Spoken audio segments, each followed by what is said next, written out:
I'm always very surprised to find that when I meet people on a plane or a train or standing on a bus stop or in a lunch counter or just in some other type of a situation where I meet someone in my home or I meet someone in their home or an office and another human being, and we're talking about different things, in some way I navigate myself to ask that person the question, what do you think about life? And the person says, well, what do you mean by that? I said, life. Well, what do you think about it? What do you think the meaning is? What do you think the purpose is? And you'll be surprised that intellectual people, educated people, religious people, opinionated people, arrogant people, rich people, white people, black people, Americans, British, Australians, Spanish, Germans, French, heads of state, diplomats, athletes, celebrities, people whom you would think should have some kind of grip or have come to some kind of determination about this very simple question. I asked them, well, what do you think is the purpose of life? And suddenly there's a silence. There's a hesitation. The person is not forthright.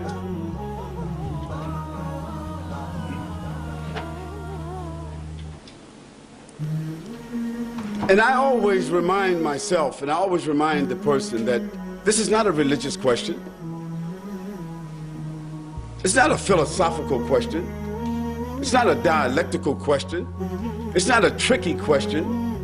It's a very simple, straightforward question. And if you haven't answered it, if you haven't reconciled it within yourself, if your set of values, you haven't reconciled that question for yourself to be able to answer it straightforward, like you would if I asked you your name, then there's a problem. And you need to think about that problem, you need to work it out. Because every human being needs to answer that question, at least for themselves. And they need to answer it objectively, not just subjectively, as it applies to me, my opinion. What do you think is the purpose of life for all human beings? Because when human beings start to think about that question, it's an all-inclusive question. And you can't just ask that question for yourself, because there are others involved in life. And when you start to think about others, other places, other people, other situations, other ideas, when you start thinking about the world as it is, not the world as you think it is, you start to change a little bit yourself. You start to move outside of yourself. You start to take in a whole lot of other considerations. And I always say to people, if you haven't thought about this, you need to go home, cut off the TV, turn off the music, let the kids go and play, let your wife go and shop, or let your husband go someplace, and sit in your house or your room in silence for 5 minutes, 10 minutes, 20 minutes, and think about what is the purpose of life? Because when you start thinking about that question, you take the first steps, just like a child takes their first steps in life. You start taking the first steps to balancing and reconciling probably the most important question for the human being. Now, this is not a question that cannot be easily defined. It can be. If you turn to any one of the many dictionaries that would be available in an institution like this, or a public library, or available in your home or your office, the terminologies have been defined already. So it's not rocket scientists. It's not rocket science here. The word purpose generally means aim, objective, underlying reality, goal, determination, reason, and intent. Now that's very powerful. The word life, one of the most powerful words that explain life, that's unfathomable. You can't even really, when you say the word, you can't even think of really what it means. Existence. Now, how do we think about existence? Is it vertical? Is it horizontal? What's the depth to it? What's the diversity of it? How far is it? How many kinds of creatures does it involve? What kind of substances? Where? How? When? Who's behind it? How did it come about? Such a profound word, existence. The phenomena of the world, the term of a human being's existence before what we call death. Death. A word that none of us like to say unless it applies to someone or something else. We can manage to say someone has died. But we don't like to think, even for a moment, about someone saying that about us. Because that inevitable event, death, that is what you and I are on a downhill incline facing every single day. And babies die. Young people die, old people die, pretty women die, handsome men, rich people. Everyone faces death and will die. No matter what your philosophy is, what your preoccupation is, what your orientation is, who you think you are, where you think you're headed, what's your background, what's your family, what's your class, title, and structure, it doesn't matter. We're all headed towards death. And life is a gift that's been given to you and me. And we have to work out the variables between here and there. So when we speak about the purpose of life, for individuals, it's really a simple issue. But we need to take a look at it. Now, for individuals and for governments, the purpose of life is a little bit different. It takes upon a different set of dynamics. And I want to discuss with you from a social-political point of view, because my background is sociology. And so it means I study behavior.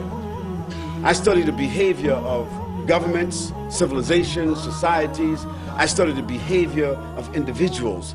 That study of behavior helps me to understand when something is here and you study the evolution of it, where it has come from, you get an understanding of where it is headed. And you start to see things to be almost the same. And when we talk about life, the life of a person, whether their life expectancy or their life anticipation, their life involvement, for all human beings, it's basically the same. Now, you might eat a little more fancy food than somebody that's living in Rwanda. You may live in a little more fancy house than someone that's living in Somalia or Afghanistan. You may have a little bit more choice of clothing when you open up your closet than someone that might be living in the Amazon. But when you're sick, sickness is the same, and your response to sickness is the same as those people that we just talked about. And when you have trauma in your life, tragedy in your life, you respond to it the same as those people. As a matter of fact, when people have been undergoing trauma on a daily basis, they deal with it better than what you and I will deal with it when it comes to us.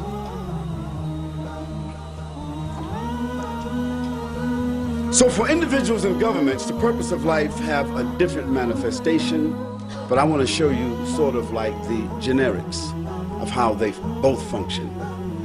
One of our philosophers, historians, that some of you may have heard his name is Ibn Khaldun. He's called the father of history. He's the first one that interpreted history according to human behavior. He said that the cycle of life for individuals, the cycle of life for governments and civilizations are the same as the cycle of life for human beings. There's a gestation period, and then they're born. And after they're born, they begin to recognize, walk, speak. They start to adopt and realize their own personality. We're talking about individuals, we're talking about governments, societies. There's a stage of immaturity, and then there's a stage of adolescence, and then there's a stage of maturity. Then there's a stage in which most of their strengths, their faculties start coming into focus, and they reach an apex in their life. According to most philosophers, sociologists, psychologists, they say that this age is around 40, 45. For governments and societies, it's just about double that. Then they start to realizing and understanding the values and the dynamics of life a little bit more than they did when they were 30 and 20, because now they have reached the top of the hill and they start looking down. And as they start to decline into 50s and 60s, life starts to become more precious to them. And governments like Australia, like the United States of America, like the UK, and like some who are finished now, they start to realize also that they are not as powerful as they claim to have been. They start to see that they are unable to hold on to everything that they have taken. They start to see that the world does not revolve around them. They start to realize that they cannot exist without the collaboration and the cooperation of other individuals, of other governments, of other people. They start to realize this. And inevitably, individuals, like governments, soon become dependent upon others. They return back to a state where they were dependent before, and after being rich, independent, arrogant, powerful, selfish, self-centered, whatever, they start to becoming wise, giving, benevolent, understanding, compromising, mature, and looking at the anticipation of the inevitable, which is sickness and death.